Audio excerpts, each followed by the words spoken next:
The late autumn light slanted across the tall windows of Greyhaven House, catching the motes of dust that hovered in the still air like tiny, drifting secrets. If one looked closely, one might have noticed how the light fell most generously upon the walls of the East Gallery, where Sir Alistair Greythorne, collector, patron, and occasional tyrant, was unveiling his newest acquisition to a carefully curated circle of guests. Gathered there were some of the best-bred and worst-behaved personalities in London society, their elegance only barely concealing the subtle frictions that shimmered beneath the polished surface of the evening. Inspector Roderick Allen, invited in a purely social capacity, had arrived with his usual quiet composure. Strictly speaking, he was not required. Indeed, Sir Alistair had made this plain when issuing the invitation, with an airy comment about how the presence of law and order lends a certain piquancy to the arts. Allen had accepted out of courtesy and a faint curiosity about the famed Greythorne collection, though he suspected Sir Alistair had hoped to impress him with influence rather than paintings. The gallery hummed with faint conversation. A footman glided between clusters of guests like a well-trained ghost balancing a tray of crystal flutes. The 8 large canvases displayed tonight, the silent witnesses, as Sir Alistair had christened them, hung in a perfect row, each depicting a solitary figure absorbed in some private moment of contemplation. A reader, a violinist, a seamstress, a gardener, a scholar, a young soldier, a butler pouring tea, and a lady turning away from an unseen admirer. They were strikingly simple, and yet faintly haunting. "Beautiful, aren't they?" murmured Lady Helena Marchwood, who had drifted to Alain's side with her habitual air of graceful melancholy. She was a tall woman of exquisite gentility, though the faint shadows beneath her eyes suggested a strain she would never speak of aloud. "They have a quietness about them," Alain said, "though not without tension." She gave a small, brittle laugh. "Very much like our host." Across the room, Sir Alistair himself stood surrounded by admirers, though whether they admired the paintings or simply found it prudent to admire him was another matter entirely. His silver hair gleamed beneath the chandelier, and his gestures, even when benign, possessed that faintly theatrical flourish adopted by men accustomed to being obeyed. At the far end of the hall, Julian Lorimer, the young painter whose works were being shown, stood with hands plunged into his pockets and an expression of polite indifference. His unruly dark hair contrasted sharply with the smooth serenity of the images he'd created, and his eyes moved constantly, not nervously, but searchingly. Close to Lorimer hovered Miss Charlotte Vale, Sir Alistair's ward, who had a soft, hesitant charm and a habit of glancing toward the door, as though half expecting someone who had not yet arrived. Her dress was tasteful but subdued, a contrast to the dramatic crimson worn by Mrs. Perdita Hargreaves, the society widow whose reputation for stirring trouble was delivered in whispers rather than printed in the papers. A sharp little voice cut cleanly through the murmur of conversation.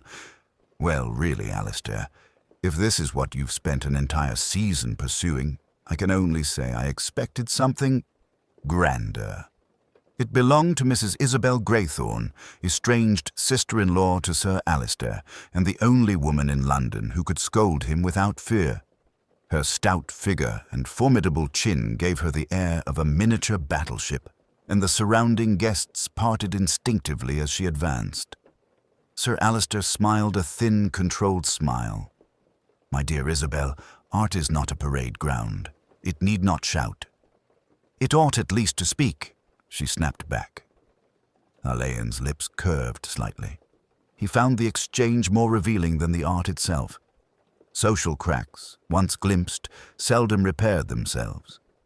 At that moment, a hush drifted suddenly across the room as the door at the west end opened. Martin Greythorne, Alistair's nephew, stepped in with just enough hesitation to betray some internal conflict. His face was pale, his collar slightly askew, a minor disarray, but notable among this fastidious gathering. Charlotte Vale stiffened almost imperceptibly.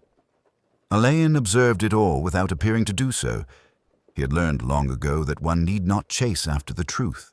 It often moved toward him of its own accord. Sir Alister raised his glass. "Ladies and gentlemen, a toast to the silent witnesses and to the artist who has given them life." The guests murmured politely and lifted their glasses. The silence that followed was not exactly solemn, but there was a weight to it, a suggestion that beneath this genteel tableau, something already stood slightly askew. Alan felt it too. A sense, faint but unmistakable, that among these 8 quiet paintings and the elegantly posed guests, a thread had begun to unravel. The evening at Greyhaven House drifted onward with the smooth inevitability of a well-rehearsed performance. One could almost believe the earlier tensions had evaporated into the fragrance of polished wood and expensive perfume, almost, but not entirely. Inspector Alain, glass in hand but scarcely tasting its contents, felt the faint pressure of something unseen drawing the room taut. Sir Alister, having completed his toast, resumed his position as benevolent despot of the evening. Guests rearranged themselves in new conversational groupings. The Lorimer boy reluctantly enclosed by admirers, Mrs. Hargreaves drifting like a crimson comet from one cluster to the next, Lady Helena in quiet conversation with Martin Greythorne, who kept darting glances at the row of paintings as though expecting them to move. Alain stood a short distance away, observing with the unobtrusive ease that society guests had learned to ignore. The 8 paintings, those serene, watchful figures, seemed to have grown heavier with the hour, as though the gathered company had invested them with their own unspoken unrest. He felt, rather than saw, someone step to his side. "You look as though you're listening to them," murmured Lady Helena. "I'm not sure they're inclined to speak," Alain replied. "Sir Alister thinks they already have." Her tone suggested she found this either amusing or troubling. Alain couldn't yet tell which. Across the gallery, a footman leaned toward Sir Alister, murmuring something discreetly. Sir Alister's expression flickered, suppressed irritation, perhaps, or faint alarm. Before Alan could observe more closely, Sir Alister strode out of the gallery. The door closed behind him with a soft, definitive click. Helena followed Alain's gaze. "That's odd. Alister never allows the machinery of the household to interrupt a performance."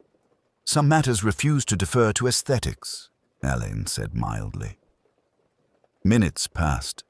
The space between conversations seemed to widen. Even Mrs. Isabel Greythorne paused in her tirade about modern daubs to glance at the door, as if expecting her brother-in-law to return and scold her for her lack of reverence. He did not return. When the footman reappeared, his composure showed the smallest crack. He approached Lady Helena and whispered something that caused her to stiffen. "Inspector Allen," she said softly, "might I have a word?" He followed her into the adjoining hallway, where the air felt oddly cooler, though whether from temperature or tension he could not say. The footman waited there, pale beneath the immaculate facade of his uniform. "My lady asked me to fetch you," he said, voice tight. There's been an incident, sir." "Where?" "In Sir Alister's private study." Alain's expression did not change. He simply nodded. "Lead on." As they walked, the house seemed unusually silent, as though listening. Their footsteps were muffled on the thick carpets, but Alan felt each one land like a quiet metronome beating out an unwelcome rhythm. The door to the study stood ajar. A single lamp glowed on the desk, casting long shadows that stretched like dark fingers across the Persian rug. Sir Alister Greythorne lay slumped beside the antique escritoire, one hand curled near the floor, the other frozen mid-reach for something unseen. Alain moved closer, kneeling with careful restraint. There was no dramatic tableau, no overturned furniture or shattered glass. Sir Alister looked almost peaceful, as though he had simply paused in thought and forgotten to rise again. But the faint discoloration at the corner of his mouth, the oddly slack muscles of his face, and a scent in the air. Something metallic and wrong told another story. Lady Helena, standing just within the doorway, pressed a handkerchief to her lips. The footman stared rigidly ahead, as though he had trained his gaze on a neutral patch of carpet and refused to let it stray. "Who found him?" Alain asked quietly. "I did, sir," the footman murmured. "He came out earlier, looking troubled. 15 minutes, perhaps less. When he hadn't returned, I came to see whether he required assistance." His voice wavered. "I thought he'd simply overexerted himself." Alain examined the room without touching a thing. The desk held the remnants of an unfinished letter. The ink had dried mid-sentence. A small, ornate glass stood near the blotter, half filled with a clear liquid. The lamp's glow caught in it, shimmering with deceptive innocence. He noted everything, storing impressions the way other men might store valuables. "Lady Helena," he said gently, "would you ask the guests to remain in the gallery and for Mr. Lorimer and Miss Vale to be brought discreetly aside if they appear distressed? I will join them shortly." Her eyes, dark, intelligent, grieving, met his. Of course. As she withdrew, Alain looked once more at Sir Alistair Greythorne. The man who had demanded silence from his paintings had departed into a silence of his own. And somewhere in Greyhaven House, within the polite murmur of guests unaware of the shift in their evening, someone had already begun to lie. The gallery felt strangely hollow when Alain returned. Though the chandelier still gleamed, the paintings still hung with serene precision, and the guests continued to murmur as though the world were unchanged. Yet he knew better. The subtle vibrations of unease threaded through the room, a quiet dissonance that few would acknowledge aloud. Politeness was now the surface upon which tension strained silently. Alain's entrance drew a few glances, courteous but apprehensive. He inclined his head to Lady Helena, who stepped aside discreetly, eyes still shadowed with concern. Mrs. Isabel Greythorne, momentarily silenced by the news, now regarded him with suspicion rather than contempt. A few guests whispered in hushed tones, voices low and tremulous. None yet dared to speak his name, and none would, for now he preferred to observe. He did not approach anyone immediately. Instead, he moved slowly along the periphery, noting gestures, posture, and expression. Each guest betrayed a measure of themselves in the most inconspicuous ways: the subtle tightening of a jaw, the micro-hesitation of a hand poised over a glass, the flicker of a glance to a painting as though it held secrets beyond its canvas. Julian Lorimer, standing near the East Gallery window, appeared absorbed, yet his shoulders were tense. He fingered a ring repeatedly, a nervous tick, perhaps, but one that suggested internal calculation rather than idle anxiety.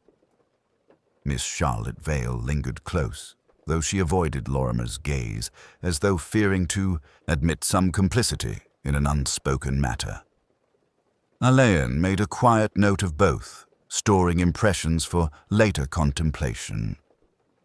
Mrs. Perdita Hargreaves, ever the social predator in crimson, hovered near the center, engaging in fragments of conversation that seemed meticulously chosen to elicit reaction without revealing her own feelings.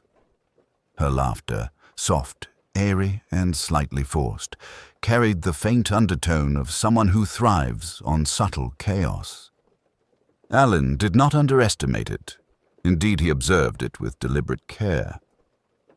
Mrs. Isabel, the indomitable observer, had now stationed herself near the doorway, crossing her arms with an almost imperceptible smirk. She was the type who noted everything, yet would only reveal what suited her agenda. One could not speak of guilt or innocence in her presence, only character and social nuance. Alain's gaze drifted to the paintings, the silent witnesses, the stillness of the figures. The meticulous calm of each portrayed subject now felt oddly ironic in the presence of real, living unease. Each canvas seemed to watch, silently, echoing the subtle fracture that had begun in this room. The painter had captured not action, but introspection, and Alain suspected that some of his guests might find themselves reflected in ways they would not enjoy acknowledging. He moved closer to Lady Helena once more. "I imagine many are still unaware of the extent of the misfortune," he said gently. "They have their guesses," she murmured, "but their curiosity is tempered by fear. Some would rather pretend it has not happened." "Indeed," he replied, "and fear often elicits truth as surely as frank inquiry." Alain's attention returned to the guests, watching interactions. Martin Greythorne hovered uneasily near the corner, hands fidgeting with cufflinks. He cast repeated glances toward the west door, the study. Alain did not interrupt him. Some observations gain clarity only when the subject believes themselves unobserved. He noticed subtler patterns, small alliances forming and dissolving almost imperceptibly, glances exchanged with half-measured hesitation, the way Mrs. Hargreaves' hand hovered near a fan she had not opened. Each motion carried latent meaning, as though the room itself were a stage and the guests actors improvising within bounds of polite restriction. Alain made mental notes, cataloguing the tensions, the contradictions, the whispers of motives that no one dared articulate. He had no need to interrogate immediately. Observation would reveal more than questions ever could. Human behavior, when unguarded, was an open book, and the careful reader could discern chapters without ever touching the text. He finally allowed himself a quiet breath, glancing once more at the 8 portraits. They hung in silent patience, witnesses not merely to the art, but to the unfolding drama among their mortal counterparts. Somewhere in this room lay the origin of the disturbance. See, thread, fine and nearly invisible, connecting gesture, glance, and word. Alain felt the faint, almost imperceptible thrill of the chase, not of violence, but of intellect. It was the kind of hunt that required patience, subtlety, and a mind attuned to nuance. A death had occurred, yet the greater narrative, composed of whispered fears, subtle rivalries, and veiled intentions, was only beginning to be understood. And in the quiet, Alain knew that, as always, the truth would present itself not with force, but with the delicate pressure of observation. Alain permitted the gallery to remain a stage for quiet conversation while he began his understated inquiries. He approached guests with gentle courtesy, never abrupt, never accusing, allowing questions to settle as softly as the murmur of the chandeliers above. It was, in essence, an exercise in observing the unseen, the unspoken, the subtle micro-reactions that accompanied carefully measured words. He first addressed Lady Helena Marchwood, who had been quietly assisting the household in maintaining calm. Her expression betrayed restraint, as though she were guarding both information and composure. "May I ask, Lady Helena," Alain began, "whether Sir Alistair mentioned anything unusual this afternoon?" She shook her head slightly, eyes reflecting a distant unease. "Nothing beyond the usual preoccupations with the collection, though he seemed distracted, more pensive than usual." "Distracted in what way?" Alain inquired, his voice low, inviting reflection rather than confession. "Thoughtful," she said, pressing a handkerchief to her lips.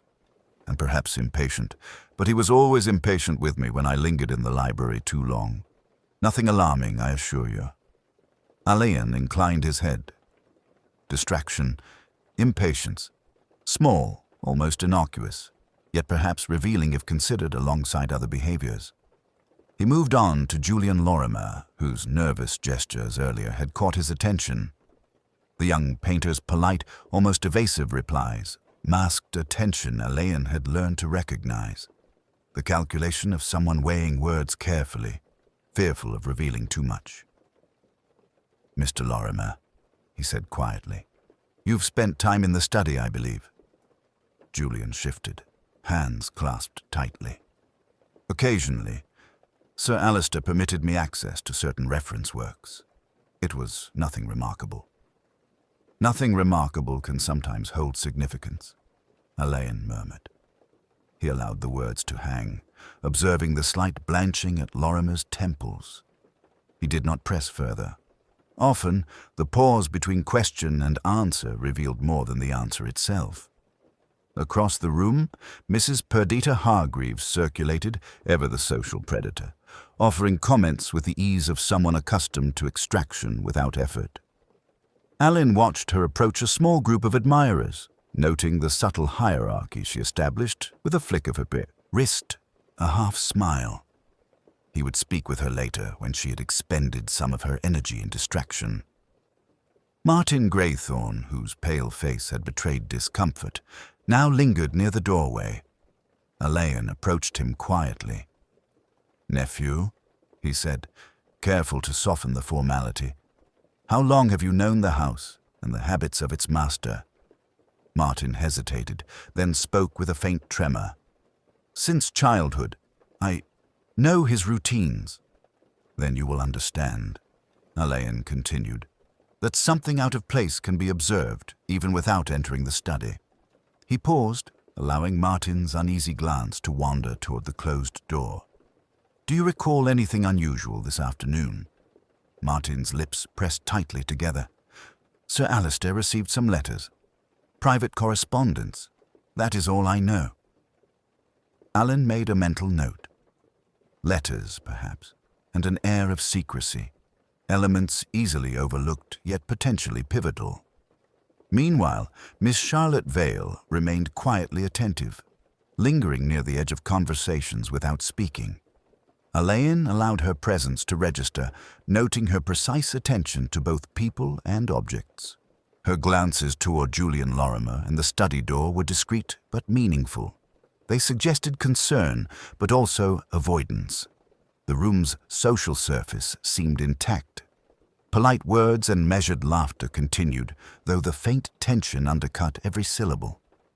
Alain's approach was deliberately restrained. The goal was to reveal cracks not by confrontation, but by patience and quiet attentiveness. Later, he spoke briefly with Mrs. Isabel Graythorne, whose forthrightness could be both enlightening and misleading. She recounted her afternoon in clipped, precise terms, each word weighed for effect. "I saw Sir Alistair glance at certain papers several times, then set them aside. I did not ask why. One does not always pry, and certainly not into family matters." "Indeed," Alain said. "And yet your observation may prove valuable, if only to note what drew your attention and what did not." As the evening deepened, Alain continued his silent cataloguing. Every gesture, every hesitation, every glance or half-smile was a fragment of the greater mosaic. The guests spoke freely of art, society, or trifles, yet never of the underlying disturbance. Alain allowed them this illusion. It would serve his purpose. By the time the clock chimed softly in the hall, it was clear that the room was not merely a gathering of the curious, it was a microcosm of restraint and subtle tension.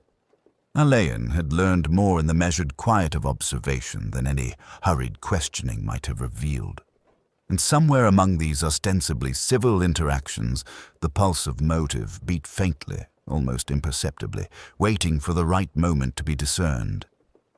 The night was far from over, and the silent witnesses, both painted and living, continued to watch with unspoken judgment. The gallery had settled into a polite, fragile quiet when Alain turned his attention to those who rarely drew the spotlight, the household staff. In the grand choreography of Greyhaven House, they were trained to observe and anticipate, to maintain an elegant facade while the undercurrents of intrigue flowed beneath. And if anyone knew the subtle tensions of this household, it was they. Alain began with the butler, Mr. Grantham, a tall man with impeccable posture and the careful, deliberate movements of one who had spent a lifetime anticipating expectation. He approached with measured courtesy, hands folded before him, eyes level but unreadable. "Mr. Grantham," Alain said softly, "I wonder if you might tell me if anything was unusual in Sir Alister's routine today. You would have noticed the smallest detail." Grantham inclined his head, expression steady but faintly guarded. "Sir, I noticed nothing outside the ordinary. He took his customary walk in the garden this afternoon, reviewed correspondence in the study, and received visitors in the usual order." "Nothing unusual," Alain repeated, leaning slightly forward. His tone was neutral, yet insistent, the sort that drew confidences by implication rather than demand. The butler's eyes flickered subtly toward the desk in the study, then away. "There was a matter of a letter," he admitted after a brief pause. "I cannot say more. Matters of correspondence are private." Alain did not press. The hint, the hesitation, the almost imperceptible pause, all spoke volumes. He simply nodded, storing the detail in his mind. Next, he sought the housekeeper, Mrs. Havisham, a matronly woman with hawk-like eyes and a slow, deliberate grace.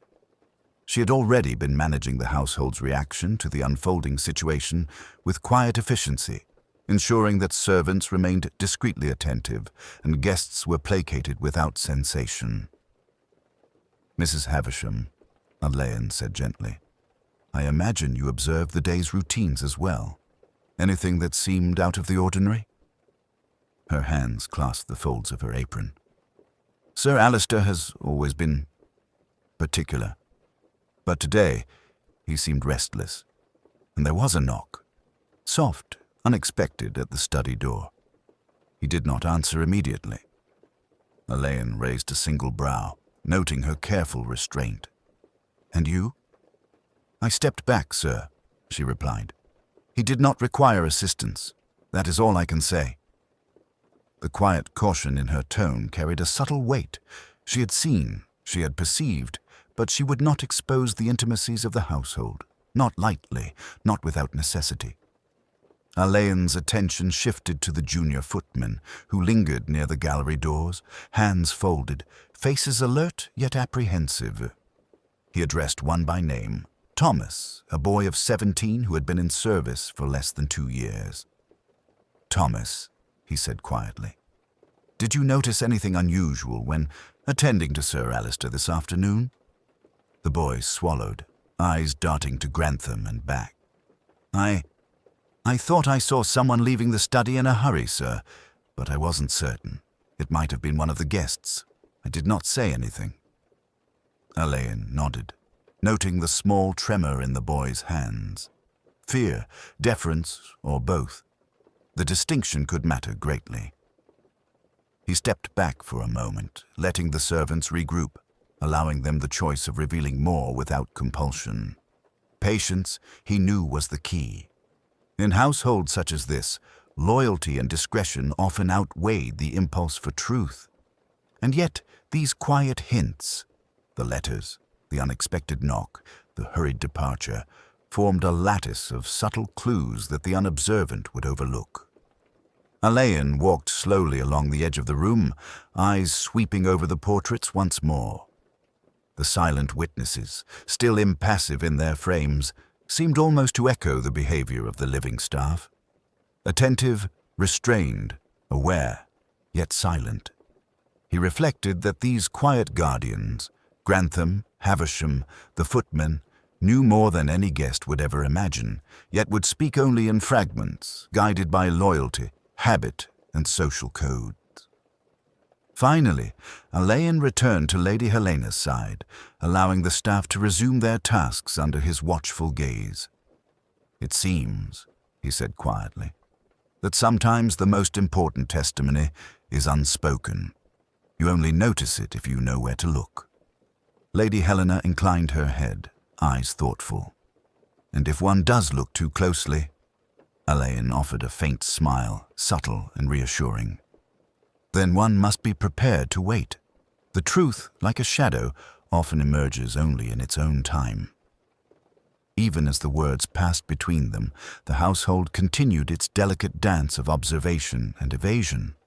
Somewhere, amid the measured footsteps and discreet glances, a pattern was forming, almost imperceptibly, waiting for the mind trained to discern it.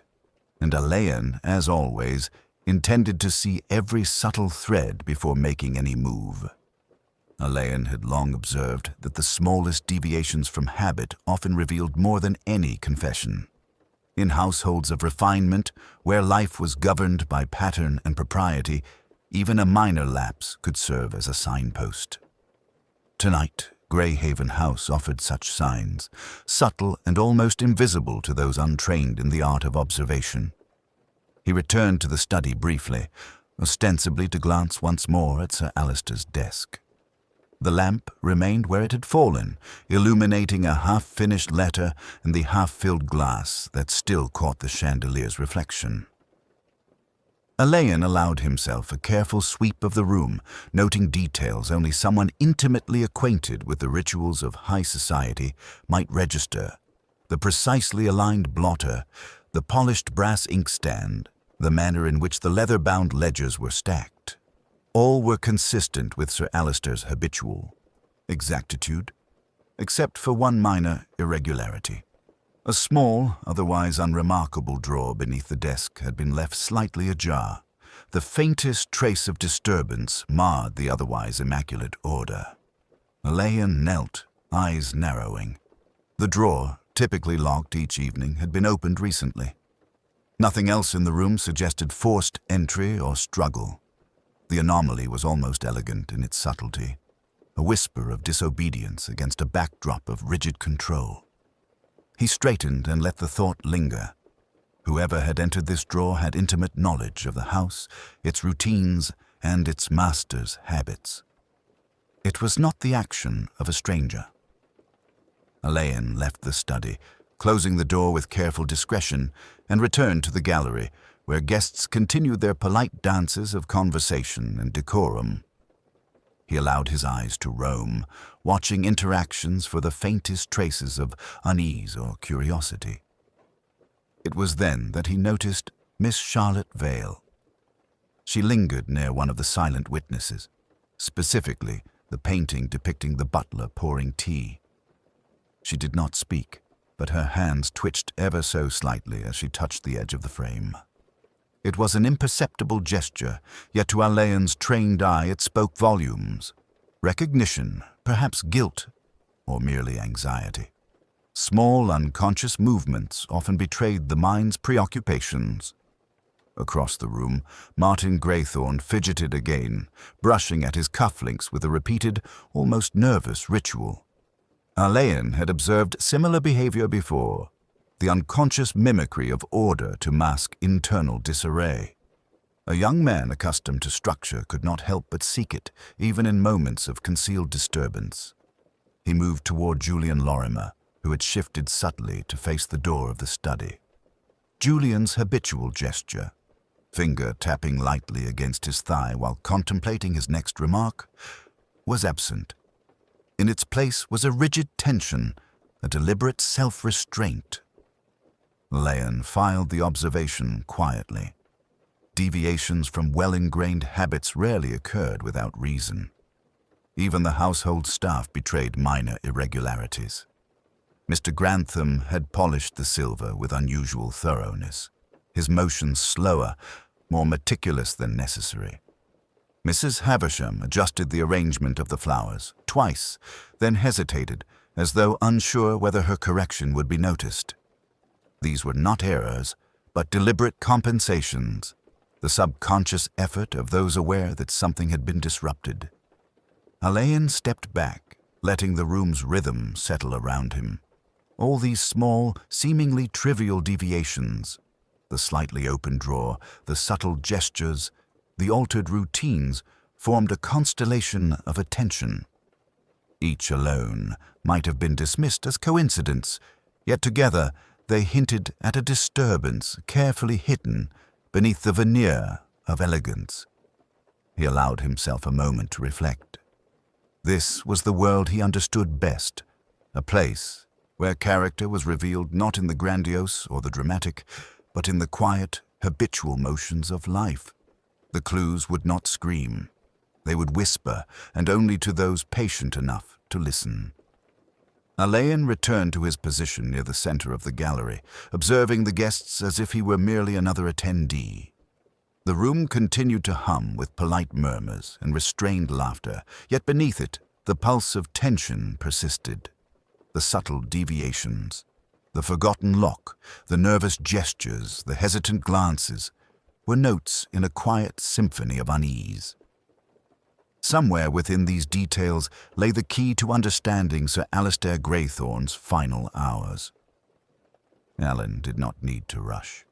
The house itself would speak in its own time, and in that speech he would find not only the sequence of events, but the hidden motivations, the psychological fractures that had quietly led to this tragedy.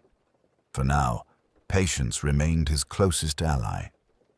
The truth, like the light that drifted across the gallery, revealed itself gradually, illuminating facets of character, habit, and intention that no hurried inquiry could uncover. The evening deepened, and Greyhaven House seemed to settle once more into its polished calm. Yet for those attuned to subtle currents, the tension had merely shifted, migrating from the overt presence of Sir Alistair's absence to something quieter, more insidious.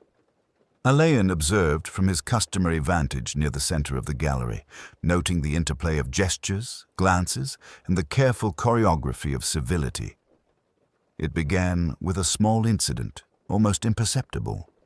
The soft rustle of paper, a half-swallowed sigh, the almost unnoticeable shiver of a hand resting on a banister. Miss Charlotte Vale had drawn near to one of the window panes, as if seeking the familiar solidity of the night outside, and in doing so, dropped a folded letter she had been holding. It fell silently to the carpet, its edges catching the light. Alain, with his usual discretion, picked it up. The envelope was unsealed, its contents partly visible, words hurriedly scrawled, bearing the formalities of respect, yet hinting at urgency. He did not read more than a line. The handwriting alone suggested an anxiety at odds with Charlotte's otherwise composed manner. He replaced it gently, observing her reaction. Her fingers trembled for the briefest instant, and then she gathered herself with a composure almost rehearsed. Nearby, Martin Greythorne approached Mrs. Havisham to inquire, in soft tones, about arrangements for the remainder of the evening. Yet his speech faltered. He was unusually quiet, almost hesitant, and Alain noted the shadow of unease in his expression. Even small words, offered politely, can carry the weight of unspoken worry. Across the gallery, Mrs. Perdita Hargreaves initiated a casual conversation with a visiting art critic. Her voice remained airy, her laughter delicate, but her eyes were sharper, calculating. She seemed to measure the room, each guest, each gesture, as if tallying advantages in some invisible ledger. Alain filed the observation away. Her social dexterity was always precise, yet tonight it bore a subtle undertone of calculation, of someone alert to currents beneath the water's surface. Then came the quiet collapse, the subtle shift that one might mistake for a sigh of fatigue or the natural ebb of attention. Julian Lorimer suddenly stepped back from the cluster in which he had been standing. His hand pressed briefly to his forehead, and he excused himself. Alain followed at a distance, noting the tightness in Julian's shoulders, the faint pallor of his face. He paused in the hallway, leaning against the wall, and breathed with measured control, as if forcing himself to regain composure. Alain did not approach immediately. Observation first, intervention later. He watched Julian's ritual, the way he smoothed his jacket, straightened his collar, and then returned to the gallery with the appearance of unaffected ease. The act itself was a performance, deliberate yet fraught with tension. Meanwhile, the guests began to murmur again, conversations returning to art, to Sir Alistair's collection, to trivialities. Yet the earlier small disturbances had altered the room's tenor. Even Lady Helena, graceful as ever, moved with a hint of preoccupation, her glances lingering toward the study door, her hand unconsciously adjusting the folds of her dress. Alain's gaze swept the room once more, settling briefly on Mr. Grantham and Mrs. Havisham, who continued their quiet vigilance. He noted the almost imperceptible signals between them. A glance, a slight nod, the careful arrangement of a tray. They, too, were aware of the subtle stirrings. An event had occurred within the household, and the echoes of it rippled through the disciplined routines of the staff. Alain reflected quietly. It was not merely the initial tragedy that demanded scrutiny, but the way people responded to it. The small fractures, the hesitations, the gestures that betrayed internal conflict. Sometimes, the secondary tremor, the faint tremor after the first shock, revealed more about human character than the event itself. He returned to his position near the center of the room, allowing the murmurs to wash over him.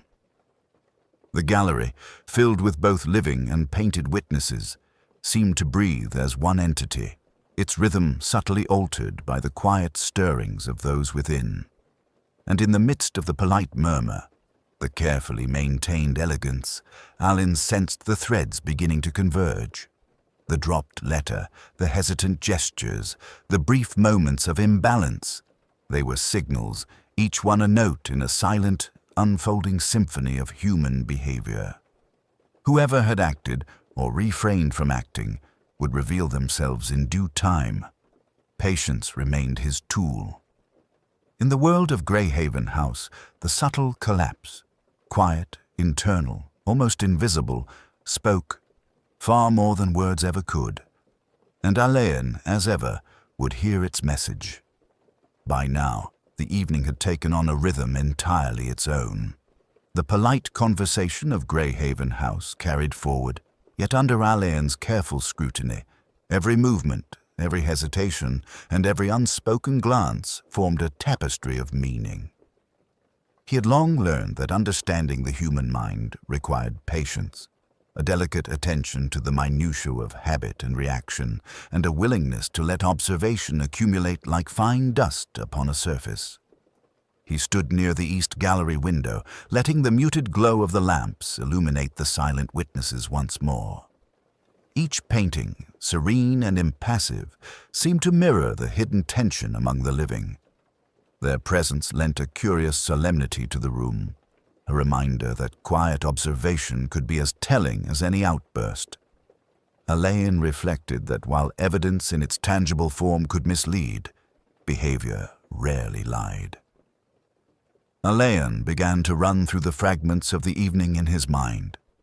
The slightly ajar drawer in Sir Alistair's study, the hurried gestures of Martin Greythorne, Miss Charlotte Vale's trembling hand over the letter, Julian Lorimer's brief collapse of composure, the precise, almost ritualized movements of the household staff. Each occurrence was isolated, almost trivial on its own, yet when taken collectively, they created a pattern that spoke louder than any confession. He recalled Mrs. Isabel Greythorne's precise observations, offered with the apparent indifference of a woman uninterested in consequence. She had noted the private correspondence and the brief moment of hesitation in Sir Alistair's routine. Nothing she said was false, yet the restraint in her tone suggested awareness of more than she revealed. Alain considered Mrs. Perdita Hargreaves. Her calculated interactions and subtle social maneuvers suggested a mind alert to advantage, willing to exploit the slightest breach of decorum. And yet, in the moments Alain observed closely, she never misstepped, an art in itself. One could not mistake subtle manipulation for open culpability, but one could watch its influence ripple across the room. He lingered on Julian Lorimer once more. The painter's nervous restraint, the absence of his habitual gestures, spoke of internal conflict. Was it fear, remorse, guilt, or merely anxiety at the unknown? Alain could not yet say. But the deviation was deliberate, not accidental. In the ordered world of high society, deliberate deviations were always significant. Even Martin Greythorne, whom one might dismiss as merely pale and inexperienced, displayed small betrayals of habit. Repeatedly, he sought reassurance from others without speaking, his eyes scanning for confirmation, for alignment with some unspoken social map. Alain understood that such behavior often concealed knowledge, or at least the burden of it. Alain allowed himself a quiet, internal assessment. Each of the guests, each of the staff, carried a fragment of the night's story. The evidence lay not solely in letters, objects, or rooms, but in the faint, almost imperceptible human reactions, gestures, hesitations, subtle micro-expressions. It was a puzzle whose pieces were living beings, and its solution would emerge only through careful consideration. He did not yet speak. To do so would be premature. The mind, once prompted, often disclosed more than it intended, but it also could conceal even more. Patience and discretion were as necessary as observation. He allowed the room to breathe, letting its rhythm continue without interference. Alain's eyes returned once again to the paintings. Each figure, so still and precise, had been rendered with meticulous attention to quiet reflection. There was irony, perhaps, in their silent witness, a reflection of the living in repose, of secrets and character held still for the eye. And yet, as the guests moved and spoke, the portraits seemed almost alive with the awareness of discrepancy, their mute scrutiny paralleling Alain's own attentive gaze. He felt a calm certainty settle within him, not certainty of accusation, but of comprehension. The house, the paintings, the servants, the guests, all were speaking subtly, imperceptibly, revealing themselves in ways the casual observer could never perceive. Alain's mind gathered the threads, arranging them with care, seeing connections that had not yet been articulated aloud. Soon, he reflected, the time would come to act, to question, to intervene, to observe responses under the gentle weight of social expectation. Yet for now, he was content to allow the pattern to clarify itself, to let the small disturbances of the evening accumulate into a coherent whole. In the hushed light of Grey Haven House, surrounded by the silent witnesses and the living, Alain felt the quiet certainty of intuition settle around him like dust, soft, slow, and inexorably illuminating the outlines of truth. Alain had observed long enough to feel the contours of the evening settle in his mind. The threads of behavior, minor disturbances and subtle tensions had woven themselves into a discernible pattern. He now knew that the time for gentle, public observation had passed. A private moment, away from the measured eyes of the gallery, was required. He chose to speak with Julian Lorimer first. The painter had excused himself moments earlier under the pretense of seeking air, yet Alain had noted the precise flicker of discomfort in his eyes, the deliberate suppression of habitual gestures. Alain followed quietly, moving through the narrow corridor that led to the east wing, where the house's small sitting room offered discretion. "Mr. Lorimer," Alain said softly as the painter entered, "might I have a word with you? Nothing formal, simply conversation." Julian's eyes flicked up, a blend of relief and apprehension. "Of course, Inspector." He motioned to a chair, and Alain took the seat with quiet grace. Alain regarded him carefully, hands resting lightly on the arms of the chair. "You are uneasy," he said. "Not accusation, merely observation. I noted your gesture of withdrawal, your self-restraint. You're conscious of something the others are not yet aware of." Julian swallowed, his gaze dropping briefly. I suppose I am, but I am not certain what can be done, or said." "Sometimes," Alain said, "it is enough to speak to one person who understands quietly. The act of observation itself can clarify intention." He allowed the words to linger. The young painter's hands tightened briefly on the arms of his chair. "I found him, Sir Alistair," he said, voice low. "He was alone in the study. There was a letter he received, I think, and I..." His words faltered, and he let them trail off as if the sentence itself might betray too much. Alain nodded slowly. "It is not your fault that you observed. It is not your crime if you did not act. Tell me what you remember." Julian's confession emerged in fragments, careful and hesitant, yet telling. He described the envelope, the hurried entry, the tension in Sir Alister's demeanour, the minor irregularities in the study's arrangement. Alain listened, silently piecing together the subtle pressures that might have led to tragedy, focusing on behaviour rather than conjecture. After a pause, Alain rose. "Thank you. You have given me clarity, and you have acted with discretion. That discretion, as you see, is valued more than rash action." Julian exhaled, visibly relieved. "I only wish I could have prevented it." "Prevention," Alain replied, "is often less crucial than understanding. One can act decisively once the framework of behavior is known. For now, calm is required. Observe, yes, but act gently." Alain allowed Julian a moment before returning to the gallery. There, the guests had begun to engage in quieter, more controlled conversation, seemingly adjusting to the new rhythm of the evening. Lady Helena moved with her usual grace, though her hands rested lightly upon the banister, a subtle signal of continuing concern.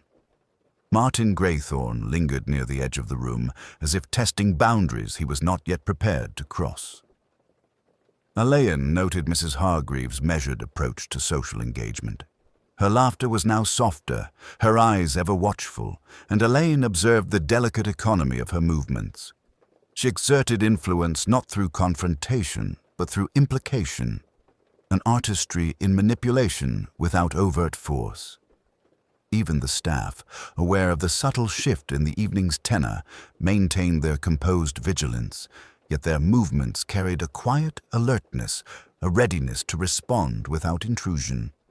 Alain allowed himself a faint, imperceptible smile. The room, the house, the servants and the guests, each had revealed a piece of the night's mosaic. Some fragments were deliberate, some unconscious, yet all contributed to the emerging clarity.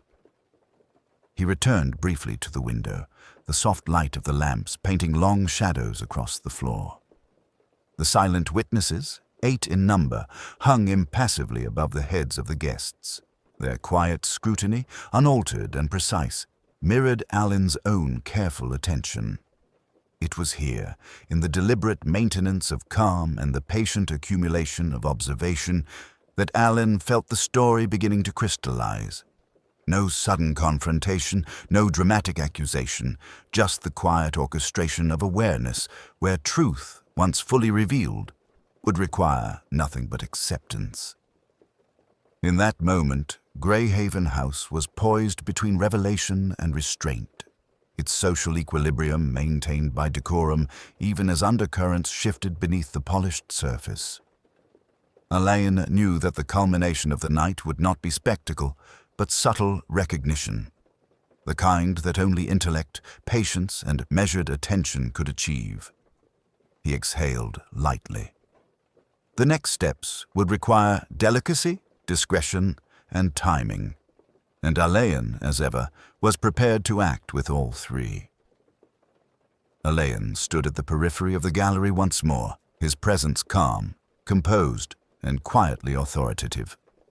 The guests had resumed their positions, engaged in subdued conversation, yet their attention flickered to him with each measured movement. The subtle tension of the evening had not dissipated. It had merely transformed, like water settling into deeper currents beneath a placid surface. He invited Lady Helena, Mrs. Hargreaves, and a few of the principal guests to the central space, their compliance both immediate and unhesitating. Politeness, he knew, often concealed the very truths one sought. They gathered, forming a semicircle around him, each face poised in expectation without understanding what would be revealed. Alan began not with accusation, but observation. "The events of this evening," he said quietly, "have allowed us to witness many small truths. A drawer left ajar, a dropped letter, the tremor of a hand, the deviation of a habit. These are not mere coincidence. They are, in fact, deliberate signals of what lay beneath the surface of Greyhaven House. He allowed the words to settle, noting the slight inclinations of heads, the tightening of lips, and the subtle, almost imperceptible glances exchanged between certain guests. The house itself, he continued, offers a record of behavior more telling than any testimony. The minor disturbances, carefully catalogued, lead us to a central figure whose actions, though subtle, shaped the events culminating in Sir Alistair's death. There was no tremor in his voice, no dramatics. The calm precision of his delivery lent weight to each word. He observed the guests as much as they observed him. "Miss Charlotte Vale," he said gently, "you were aware of a letter. Unexpected, urgent, and troubling. Your hesitation, your gestures, your concern, all were noted. You did not act with malice, yet your awareness is part of the evening's truth." Charlotte's hands clasped together, tight and white-knuckled. She inclined her head in acknowledgement, as one might to a subtle recognition rather than blame. Alain turned, voice softening further. "And Mr. Julian Lorimer, your observant nature brought certain irregularities to our attention. The hurried gestures, the withdrawn composure. These too are pieces of the pattern, yet none mark you as responsible." Julian exhaled quietly, a weight lifting, though the shadows of the evening lingered on his face. Then Alain allowed his gaze to settle on Martin Graythorne. "And you, sir, have been present in the margins, watchful, tense, aware of the household's rhythms. Your observations were keen yet incomplete, constrained by deference and circumstance. This is understandable, and it too has informed our understanding." The young man's shoulders shifted minutely, caught between relief and lingering uncertainty. Finally, Alain's eyes met those of Mrs. Perdita Hargreaves. Her composure, almost sculptural in its precision, held steady, yet a flicker of tension betrayed her practiced calm. Alain's tone was soft, precise, and certain. The truth rests with subtlety, with knowledge and opportunity combined. The letter, the study, the carefully concealed irregularities, all point toward a singular choice made within the routines of Greyhaven House, a decision executed not in haste, but with quiet deliberation. He allowed the pause to linger, the words floating like a gentle current across the room. And then, in the manner of quiet inevitability rather than confrontation, he said, "Mrs. Perdita Hargreaves, the circumstances of this evening, coupled with your actions and attentiveness to opportunity, indicate your central role in what transpired. You acted alone, discreetly, relying upon the norms and habits of this household to conceal your actions. Yet, as is often the case, careful observation leaves no true secret untouched." Her eyes, once sharp and calculating, widened briefly, a flicker of recognition passing through the practiced mask of poise. She offered no protest, no denials. Her lips pressed together, and she inclined her head almost imperceptibly, acknowledging the quiet inevitability of exposure. Alain's voice remained calm, almost empathetic. "There is no need for drama. The act was observed, understood, and now disclosed. Your responsibility is clear, yet the manner in which it is addressed lies with the authorities and the social structure within which we all operate." The room remained still. The guests absorbed the revelation with restrained astonishment, the silence punctuated only by the quiet hum of the lamps above. No outbursts, no dramatics, only the measured acceptance of fact, of consequence, and of character, revealed. Alain allowed the moment to settle fully before stepping back, letting the room regain its equilibrium. Truth had been unfolded, softly, as it should be, leaving no need for spectacle. In Greyhaven House, the art of observation had spoken more loudly than words, more decisively than confrontation, and the evening would continue, now shaded by the awareness of a quiet, undeniable resolution. The gallery had regained a measured calm, yet the air was charged with a quiet, almost imperceptible tension. Alain observed the room with his habitual patience, noting the subtle shifts in posture, the careful exchange of glances, the understated gestures that now carried meaning where none had before. The revelation had been made with civility, yet consequences lingered like shadows beneath the light of chandeliers. Mrs. Perdita Hargreaves stood near the east wall, composed yet unmistakably altered. Her gaze rested on the paintings, the silent witnesses, so unyielding in their stillness, and for the first time there was a hint of introspection, almost regret, in her otherwise controlled expression. She had acted with deliberation, relying upon both knowledge and opportunity, yet the inevitability of observation had rendered her position untenable. Lady Helena moved quietly to her side, offering a small measure of reassurance. "It is done, Perdita," she murmured, her voice calm. "The truth has emerged, and it cannot be undone. All that remains is to face what follows with dignity." Perdita inclined her head ever so slightly, acknowledging the words without speaking further. In the world of Greyhaven House, restraint was not merely expected. It was a currency of survival. Outward composure, even in the face of moral reckoning, was a measure of one's capacity to navigate consequences. Alain recognized this, noting the subtle interplay between character and circumstance. Martin Graythorne remained at the periphery, hands folded, observing the interplay with a mixture of curiosity and apprehension. He had witnessed the quiet unraveling of social pretense, the careful exposure of intention, and now considered the implications for his own role in the household's intricate hierarchy. Knowledge, he realized, could carry both burden and opportunity. Julian Lorimer, standing near a corner of the gallery, seemed to draw a slow breath, as if releasing tension accumulated throughout the evening. His composure had returned, tempered by understanding.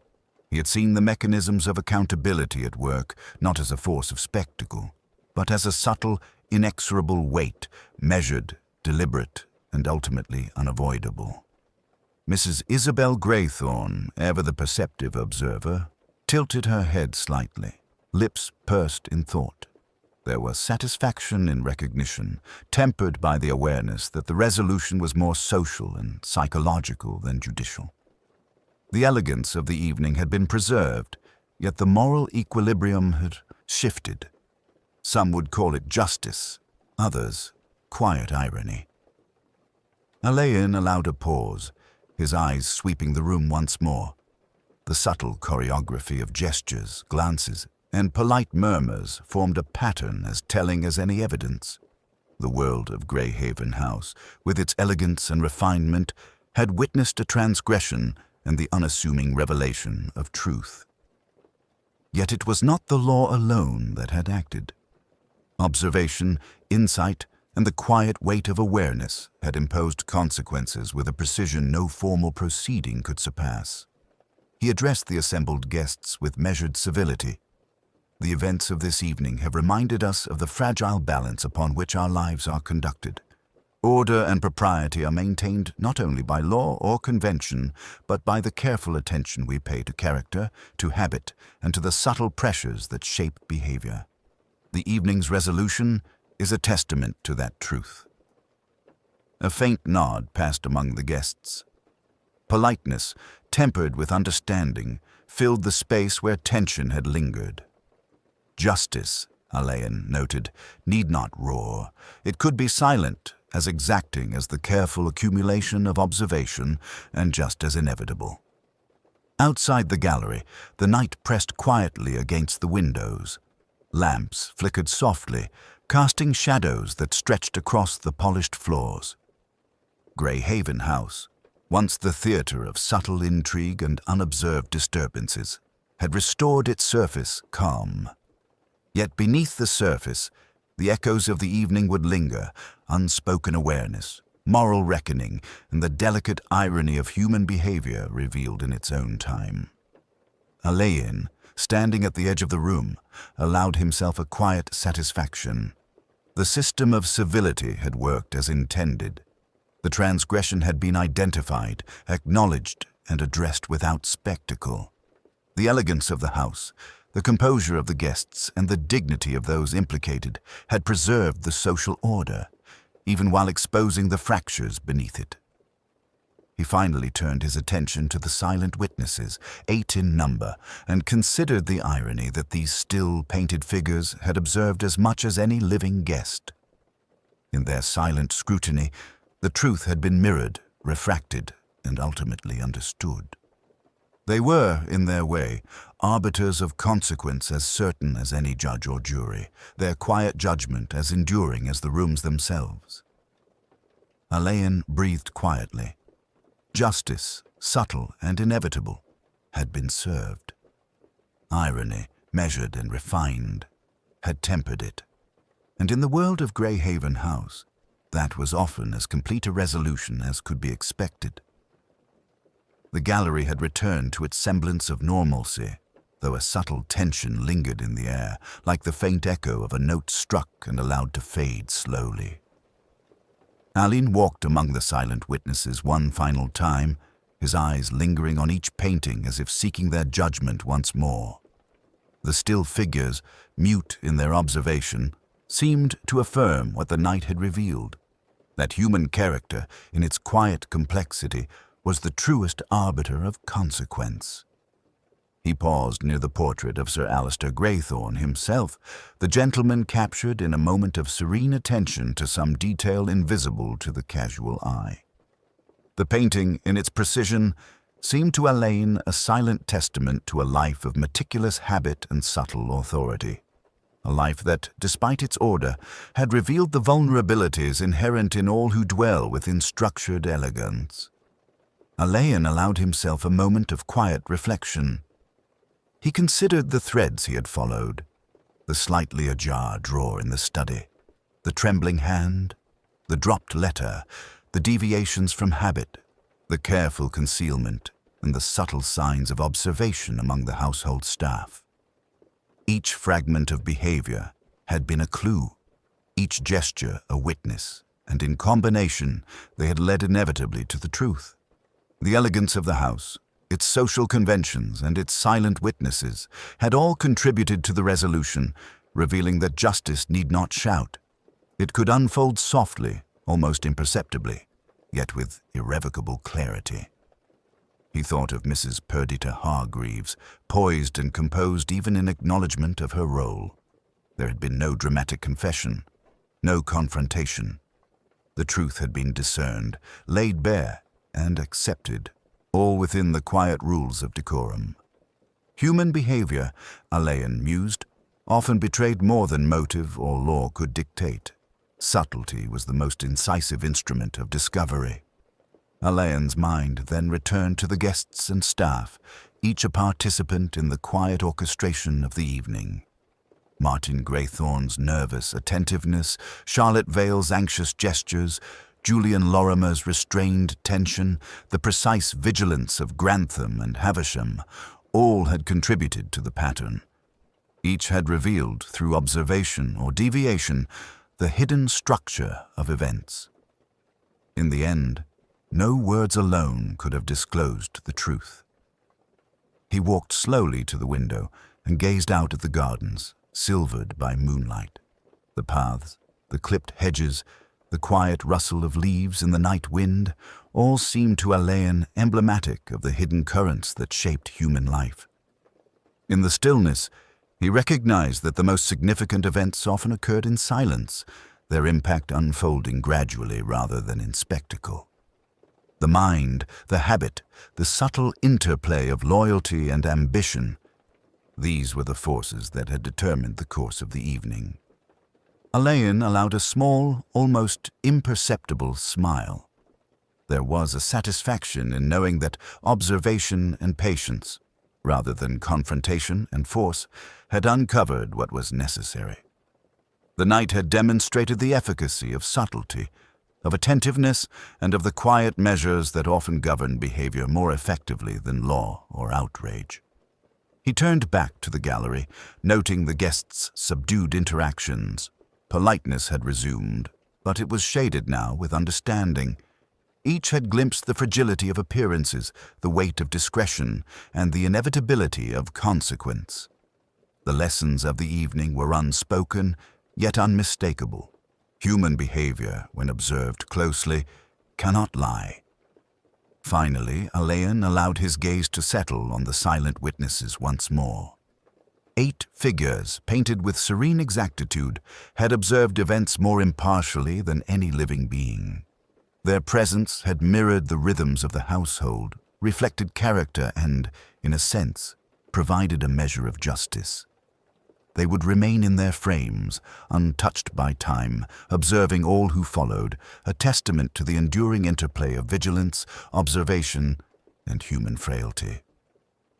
Alain exhaled quietly, the sound almost lost in the hush of the gallery. In Greyhaven House, the night's disturbances had been resolved, the mystery elucidated, and the social equilibrium restored.